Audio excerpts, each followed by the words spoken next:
તો અમદાવાદ અત્યારે સર્વત્ર પાણી જ પાણી જોવા મળી રહ્યું છે। ચોમાસાનું આગમન જે પ્રકારે આજરોજ જોવા મળી રહ્યું છે, રવિવારે રજાનો દિવસ છે, તેમ છતાં પણ અનેક વિસ્તારો જે વરસાદી પાણીથી પ્રભાવિત થયા છે અને લોકોને હાલાકી ભોગવવાનો વારો આવ્યો છે। જ્યારે બોડકદેવ વિસ્તારના આ દ્રશ્યો છે, બોડકદેવમાં પણ પાણી ભરાઈ જવા પામ્યા છે। આ વિસ્તાર પણ વરસાદથી પ્રભાવિત।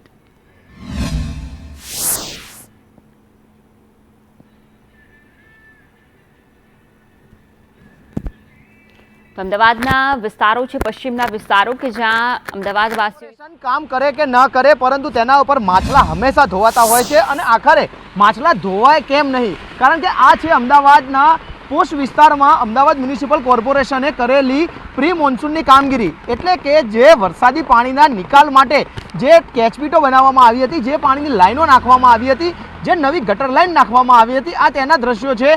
પાણી જવાની જગ્યાએ અહીંયા તો ગટરનું પાણી જ શહેરના માર્ગો પર આવી રહ્યું છે।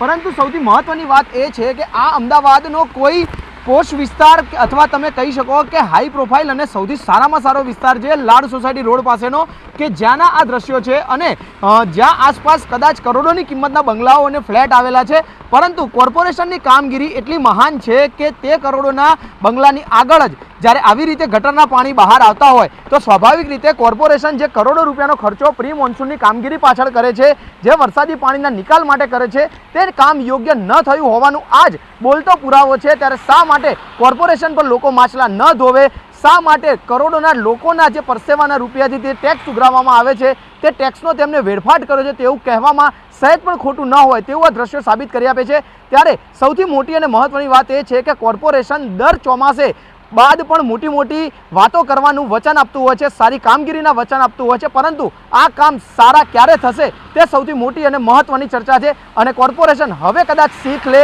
અને આ દ્રશ્યો આગામી ચોમાસામાં જોવા ન મળે, અથવા તો આગામી ચોમાસામાં જે વરસાદ આવવાનો છે ત્યાં આવા દ્રશ્યો જોવા ન મળે, તે જોવું સૌથી મહત્વનું છે। કેમેરામેન મેહુલ પટેલ સાથે જિગ્નેશ પટેલ, સંદેશ ન્યૂઝ, અમદાવાદ।